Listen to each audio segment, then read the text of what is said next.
Hello friends, आप देख रहे हैं आपका चैनल शेयर बाजार विद आयुष। और दोस्तों बात करेंगे इस वीडियो में किसके बारे में, कल अमेरिकी बाजार के बारे में। दोस्तों कल के दिन हमारे मार्केट्स तो गिरे ही गिरे, लेकिन कल अमेरिकी बाजार में एक भूचाल सा आता हुआ दिख गया। तो इस वीडियो में ये चर्चा करेंगे कि दोस्तों अमेरिकन मार्केट्स गिरे क्यों हैं, टैरिफ का फिर से प्रेशर कहाँ पर हमको आता हुआ दिखेगा, अमेरिका के प्रेसिडेंट डोनाल्ड ट्रंप का दोस्तों बड़ा स्टेटमेंट आया इंडिया के ऊपर। इन सब के बारे में इस वीडियो में चर्चा होने वाली है, तो आप लोग देखिएगा वीडियो को पूरा ज़रूर। लेकिन उससे पहले अभी तक दोस्तों अगर आपने चैनल को सब्सक्राइब नहीं किया है तो प्लीज़ चैनल को सब्सक्राइब आप लोग कर लीजिएगा। सो फ्रेंड्स, जैसे मैंने आपको कहा कि देखिए कल हमारे मार्केट्स तो गिरे ही, बट ओनली 0.31%। लेकिन कल के दिन अमेरिकन मार्केट्स में दोस्तों भूचाल सा आ गया, जब डाउ जोन्स के अंदर गिरावट देखने को मिली क्लोज टू 1.69% की। 715 अंक नीचे गिरकर दोस्तों डाउ जोन्स बंद होता हुआ दिखा। और पिछले हफ्ते अगर आप देखेंगे डाउ ऑलमोस्ट 1.41% गिरता हुआ दिख गया। आप समझ सकते हैं कि जो तेज़ी यहाँ पर देखने को मिल रही थी वो तेज़ी बिल्कुल आपको गायब होती हुई नजर आई। एंड ओवरऑल जो सिचुएशन थी वो सिमिलर कल नेस्डैक में देखने को मिली। गिरावट ऑब्वियसली बात है थोड़ी सी ज़्यादा देखने को मिली। 481 पॉइंट्स की जो तेज़ी थी गिरावट वो आपको देखने को मिली कल के दिन, वो कितना होता है 2.70%। मतलब 17,322 पर दोस्तों अब आपको ट्रेड करता हुआ दिखता है नेस्डैक इंडेक्स। एंड ये दिखाता क्या है, ये दिखाता ये है कि दोस्तों अमेरिकन मार्केट्स के अंदर अभी भी काफ़ी ज़्यादा एक अनसर्टेनिटी और एक कह सकते हैं फियर बना हुआ है, जिसके कारण अमेरिकन मार्केट्स इस तरीके से दोस्तों रिएक्शन दे रहे हैं। पिछले हफ्ते नेस्डैक 4% टूटता हुआ दिखा है, यानी पूरे हफ्ते के अंदर दोस्तों 4% इंडेक्स गिरता हुआ दिख गया। और लास्ट एक महीने में अगर आप गिरावट देखेंगे तो इट्स क्लोज टू 8%। या आप देखिए वहाँ का एक इंडेक्स है जो टेक हेवी इंडेक्स जिसको हम नेस्डैक बोलते हैं, वो इतना दोस्तों गिरता हुआ नजर आया। तो अब सबसे बड़ा सवाल ये निकल कर आता है कि कल की गिरावट के पीछे का कारण क्या है। सो देखिए जो मेजर रीज़न जिसके कारण कल के दिन आपको गिरावट देखने को मिली, उसके पीछे का रीज़न है दोस्तों क्या, इन्फ्लेशन। जी हाँ, कल इन्फ्लेशन का डेटा निकल कर आया अमेरिका के अंदर। और कौन से इन्फ्लेशन की मैं बात कर रहा हूँ, मैं दोस्तों बात कर रहा हूँ यहाँ पर जो PCE जो यहाँ पर होता है प्राइस इंडेक्स, जिसको आप कह सकते हैं price consumption expenditure price index जो होता है, उसका डेटा निकल कर आया। और दोस्तों जो डेटा था वो अपने आप में थोड़ा सा एक्सपेक्टेशन से ख़राब निकल कर आ गया। जो PCE यानी पर्सनल कंजम्पशन एक्सपेंडिचर, वो दोस्तों ऑलमोस्ट 2.8% तक क्लाइम कर गया YOY in February, exceeding the 2.7% forecast. मतलब जो एक्सपेक्टेशंस थी कि 2.7% पर आएगा, और वो दोस्तों आया कितना 2.8%। अब काफ़ी लोग कह सकते हैं कि सिर्फ 2.8 ही तो आया है, लेकिन एक बार ध्यान रखिए यहाँ पर हर एक पॉइंट का भी अपने आप में बहुत बड़ी वैल्यू होती है। इसके अलावा जो एक्सपेक्टेशंस थी वो यही थी कि दोस्तों 0.3% तक ये सरपास करेगा, लेकिन हुआ क्या 0.4% तक हो गया। तब समझिए कि जो एक्सपेक्टेशंस है उसको भी सरपास कर गया, जो बढ़ना था उससे ज़्यादा बढ़ गया। और ये दोस्तों अपने आप में कोई भी इकोनॉमी के लिए अच्छा नहीं है कि जो इन्फ्लेशन है उसमें आप फिर से बढ़ोतरी देख रहे हैं। इसके अलावा जो कंज्यूमर स्पेंडिंग है वो ज़रूर बढ़ती हुई नजर आई 0.4% पे, लेकिन एक्सपेक्टेशंस थी कि 0.5% तक पर्सनल स्पेंडिंग बढ़ेगी। तो अगर आप चीज़ें देखेंगे तो हुआ क्या, जो PCE है वो दोस्तों एक्सपेक्टेशन से ज़्यादा बढ़ गया। इसके अलावा जितना बढ़ना चाहिए था उससे भी ज़्यादा बढ़ गया। और दूसरा बात, जो एक्सपेक्टेशंस थी कि लोग खर्चा करेंगे 0.5% की, वो 0.4% ही है। यानी जो भी डेटा अगर आप देखेंगे, जो भी अनुमान था उससे ख़राब देखने को मिला। और ये कह सकते हैं दोस्तों मार्केट्स को कल बिल्कुल ही पसंद नहीं आया। इसके अलावा दोस्तों यूनिवर्सिटी ऑफ मिशिगन, ये बात ध्यान रखिएगा, कंज्यूमर सेंटिमेंट निकालती है। और ये दोस्तों जो डेटा निकल कर आया है, इस डेटा ने और चिंता निकाल दी, क्योंकि अब बताया जा रहा है कि जो इन्फ्लेशन है, जो यहाँ पर आप कह सकते हैं इन्फ्लेशन का सेंटिमेंट है, ये जो 1993 में हाईएस्ट लॉन्ग टर्म इन्फ्लेशन रहा था, इसके आसपास पहुँचता हुआ नजर आ रहा है। यानी इसका मतलब ये है कि इन्फ्लेशन लंबे समय तक रह सकता है।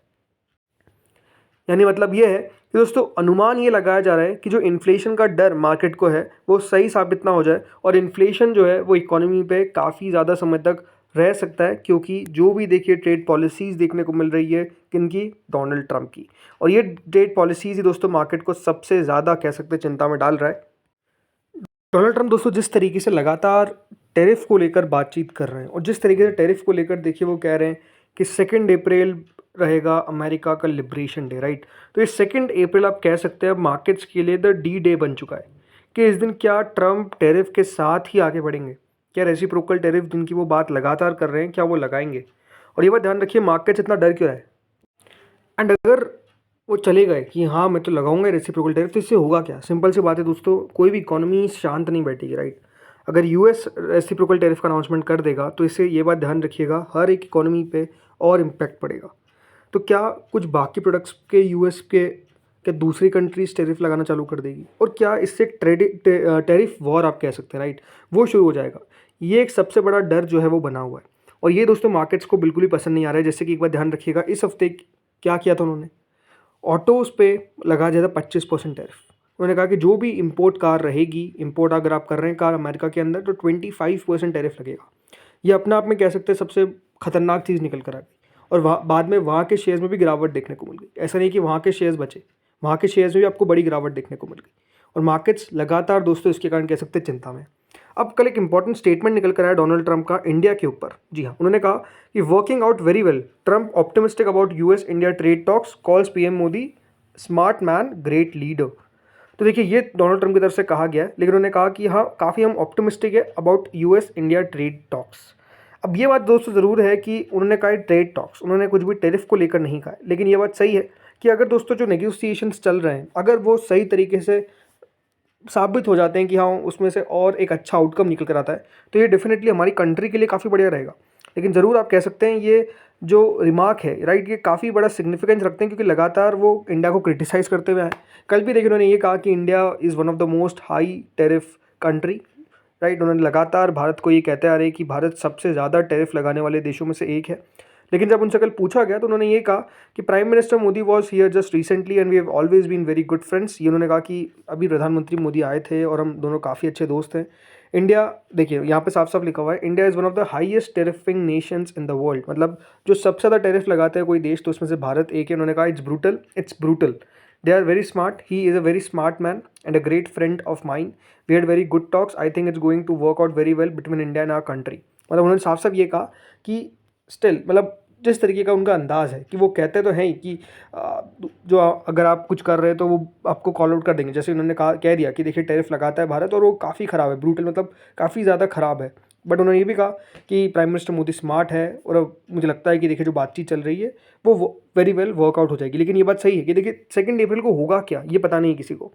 क्या वो हर एक कंट्री पे, जो उन्होंने पहले कह रखा है कि हर एक कंट्री पे मैं लगाऊंगा, तो क्या कोई एक्सेप्शंस मिलेंगे वहाँ पर? क्या कुछ कंट्रीज़ पे लगाया जाएगा, क्या कुछ कुछ कंट्रीज़ को छोड़ा जाएगा?